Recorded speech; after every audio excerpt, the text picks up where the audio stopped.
consider this example from Professor Andy Field. Again, he has a fantastic statistics textbook that I wish we could use for this course called Discovering Statistics using IBM SPSS.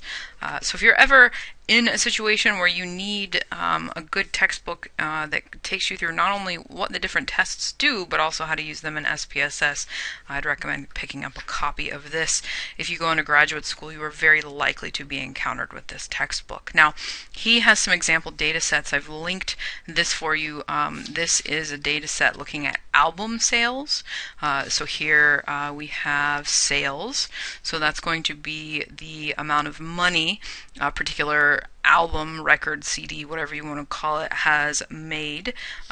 These are in pounds.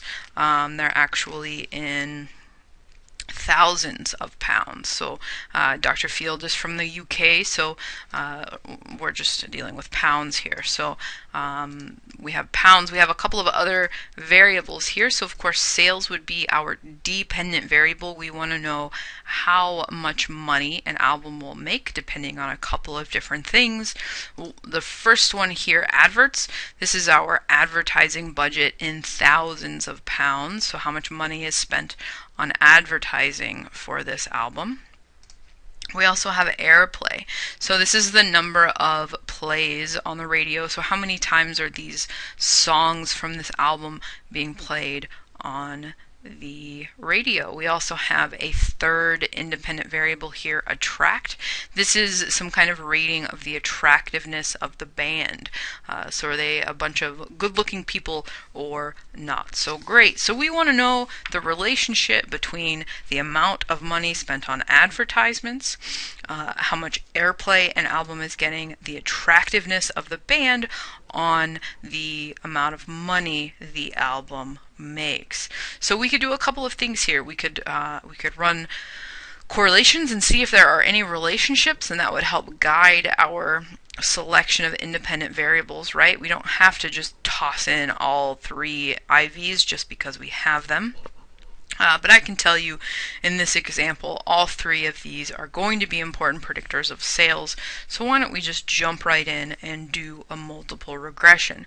Of course, you'll want to check for outliers. You want to check your skew. You want to check your kurtosis. Hopefully, at this point, you know how to do all of those things. If not, please review. I believe it was weeks 2, 3-ish, somewhere in there. Send me an email. I can help direct you to the correct place. Now, to run a regression, go to Analyze, Regression, and there are a lot of options here. So remember I said if your data doesn't fit the assumptions, if your data looks a little bit weird, if it's curvilinear, you'll have to use a different statistical test. Well, that's what all of this other junk is. Of course, we don't have time to talk about that right now, so what you'll go to is linear. Analyze, Regression, linear. Now let me go ahead and reset some things here. So you have a place for your dependent variable. So what was our dependent variable again? That was how much the album makes. And then of course we're just going to move all three of these variables over to independent variable. That box right there. So if you click here, hold down Shift, click on your last one, it will select all of those variables for you, so you don't have to do it at the same time. Now if you go over here, you have a bunch of options as always. You can click on statistics and you can get some different things. We can get some descriptive statistics. We like those, right? I'll hit continue. That's really about all we need. For plots, we need a plot to check our homoscedasticity assumption, right? So remember, we want a quality of error variances. So let's move. So in your X box, you should put the Z predicted scores, and the Y put your Z residual. This will give us a scatter plot of our standardized residuals by standardized predicted values. Essentially, this is going to test our homoscedasticity for us visually so that we don't have to worry about another test to run, right? So go ahead and hit continue. You have some options. You can save some things. You can save predicted values, you can save residuals, all sorts of things. So if I wanted to really dig deep down into into this regression, I could save some standardized predicted values, and then I could decide, you know how we were talking earlier about GRE scores, I could really hone in on what the cutoff should be. So I could do some classification analyses, but for our purposes, we're going to skip over that. You don't really need it unless you just want to see how it's predicting values and what value it predicts. But for now, we're just going to skip over that. Under options, I don't typically change anything in multiple regression, so let's just keep everything the same, hit continue. You could change style if you wanted to, but let's just keep it the way it is and hit OK to run our multiple regression. Remember, we're looking at the advertising budget of an album, the number of plays it gets on the radio, the attractiveness on the band, and how this influences album sales. So the first thing we get, of course, because we asked for it, here at the top, descriptive statistics. So we get a mean album sales in thousands of pounds, 193, standard deviation 80, advertising budget 614, standard deviation 45. So we can see some of those kind of basic descriptive stats that we talked about early in the semester. We also see our correlation table, so this is the same kind of thing that we were looking at last week, but in a slightly different form, it looks like. So here up top, this is the only row we want to look at. Here we have the Pearson correlation of album sales with the advertising budget, 0.578. Album sales with the number of plays on the radio, 0.599. Album sales with the attractiveness of the band, 0.326. Based on that data alone, what variable has the strongest relationship with album sales? So with a correlation of 0.599, the number of plays on the radio has the strongest relationship with album sales. It is, however, followed fairly closely by this 0.578 advertising budget and album sales. So probably what we'll see when we go down to look at these results, these regression results, is that when we go to see where the effect comes from, advertising budget and the number of plays on the radio will have the largest influence in predicting album sales. Attractiveness might be important, but it is not as important as our other two predictors there. Of course, we have associated p-values and then the n of all of those different analyses. If we go down, we have the first box of our regression output. It's just going to tell us, you know what, it used these independent variables on this dependent variable. The method was enter. There are different kinds of regression. Again, we're not going to touch on that here. You might hear about it if you get into more advanced statistical training, but for our purposes, we can just ignore that. The first box that you get is your model summary box. This should look pretty similar to something you've seen before. This gives us our R statistic, our R squared statistic, and the adjusted R squared. Now, something that I didn't talk about in the other video, you'll always want to report adjusted R squared if you have multiple independent variables. So because the way this test is set up, because of the way these things are calculated, simply throwing in more independent variables, it doesn't matter if they're actually related or not, it will increase your R statistic, just as a function of how these things are calculated. That is something called bias. So that's what the adjusted R squared is trying to do for you. It's trying to account for that bias and give you a more conservative estimate. But before we can look at how large the effect is, we have to see if we even have an effect. So here we have an ANOVA table. So I keep telling you guys these are all essentially the same statistical test but dressed up in different clothes. So here we're testing our p-value using an ANOVA framework. So you should remember regression sum of squares, residual sum of squares, degrees of freedom, mean square, all of that kind of stuff is the same stuff we were talking about with ANOVA. We've just modified those calculations slightly to fit multiple regression. Now, the only thing we need from this ANOVA box is our p-value. Is this p-value less than 0.05? That will answer our first question. Do we have an effect? Do we have a relationship? Hopefully you remember this p-value. You would report it less than 0.001 because a p-value cannot be 0, and your answer would be yes, absolutely. There is a relationship. We are able to explain some of the variance in album sales using the variance of attractiveness of the band, variance of the advertising budget, and the variance of the number of plays on the radio. So yes, we have an effect. Moving on to question 2, how large is our effect? Focusing on our r squared, 0.665, 0.660. So about 66% of the variance in album sales is attributable to attractiveness of the band, the advertising budget, and the number of plays on the radio. 66% of the variance in our dependent variable is attributable to our independent variables. One last time. 66% of the variance in album sales is attributable to the variance of band attractiveness, the advertising budget variance, and the variance of the number of plays on the radio. That is an especially high r-squared value, especially since we're looking at the adjusted r-squared value. That is something to get excited about as a psychologist. We've answered questions 1, question 2. Do we have an effect? How large is that effect? Now we need to see, of these 3 variables, of these 3 independent variables, which is the most important, or which is kind of driving the effect. Now remember, with B weights, we have beta weights. Here's our coefficients table that gives us this information.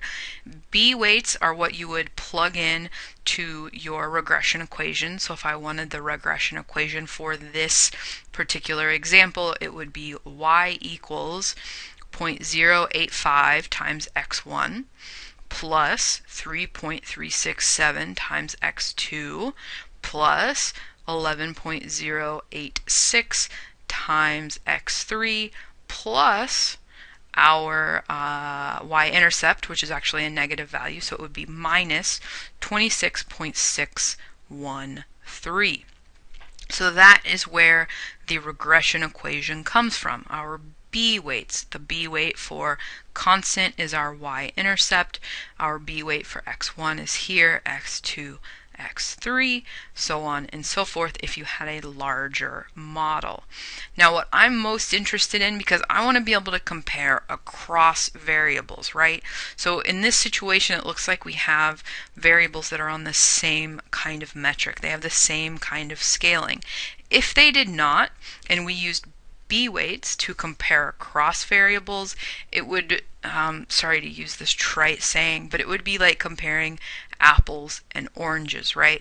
We want to compare our apples to apples. So that is what the beta weights over here do. So remember, beta has that kind of weird B with a little tail hanging down. That's our beta weight. This allows us to compare across predictors, just in case they have different scales of measurement, different cutoffs, those kinds of things. Of course, there's an associated t-statistic so that you can find your p-value, so that you can say, is this beta weight right here statistically significantly different than 0? Of course, you can look at these p-values, 0.001, 0.001, 0.001. All of these numbers are different than 0. Again, you can decide on your own how important that is. Just know you have to report it in APA style if it's statistically significant, and a lot of researchers put a lot of weight on that p-value, so something to be aware of and what that says and what it means and how useful it is. I'll let you make that decision.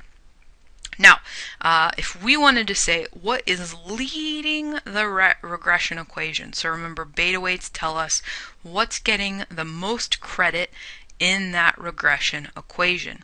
I'm repeating myself over and over on that because there are different ways to assess what's called predictor importance. So we want to know, of these 3, what's our quote-unquote most important. We can use beta weights, but there are a lot of other options. There's something called a structure coefficient, there's commonality analysis, there's relative weights, there's dominance weights. There are so many other ways to do this. Of course, right now in this class we're focusing on beta weights, but I do want you to be careful in your phrasing and your terminology because there are different ways to look at this.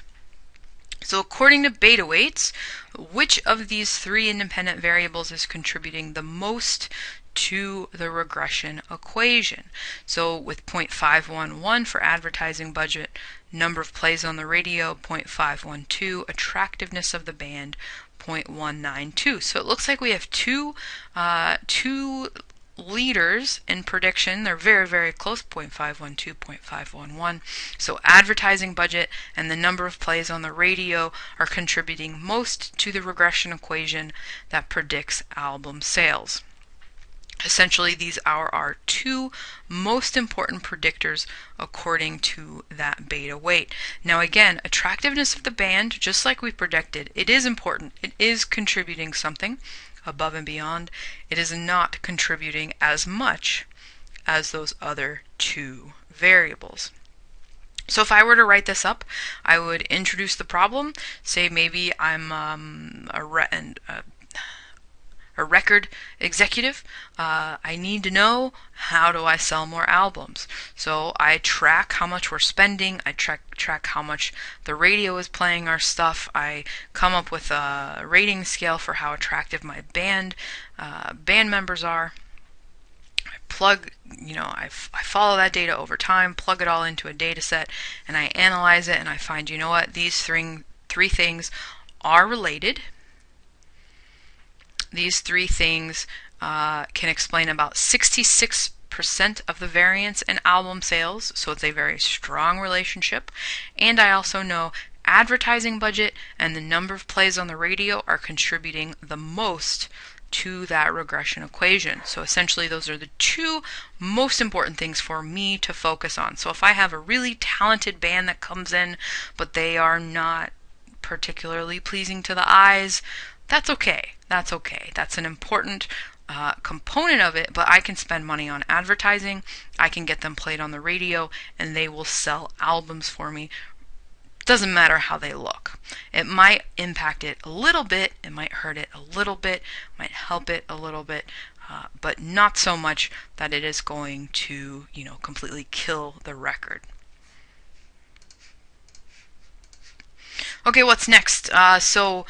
We have a residual statistics box that we can just kind of skip for right now, but let's look at our scatter plot here. So we have our regression standardized predicted values by standardized residuals. This is to check our assumption of homoscedasticity. So remember, we want similar variances. In this case, we're talking about error variances across the levels of the variable. So if you could take this scatter plot here and fold it in half, take the left side of your paper, the right side of your paper, and fold it straight down the middle and unfold it. And then take it again, fold the top to the bottom, unfold it, and compare those top two quadrants to those bottom two quadrants. Do they look very similar? And then compare those left two quadrants to the right two quadrants. Do they look approximately similar? And you would say, I think in this situation, yes, absolutely. If you fold it on this zero, you fold on this zero, there's really no discernible pattern here. That is what we want. That means that these error variances are approximately equal. Homoscedasticity assumption has been met. Now, that is multiple regression in essence. So we entered our variables, we asked our three questions. So we asked, do I have an effect? Our p-value told us that. How large of an effect do I have? Our r-squared effect size told us that. We wanted to know which variables are most important in the formation of that regression equation. We looked at beta weights and p-values to answer that question, and then we also did a quick check of one of the assumptions, the homoscedasticity assumption. Of course, on your own, I hope that you will look into box and whisker plots, your skew, your kurtosis, those kinds of things to make sure your other assumptions have been met.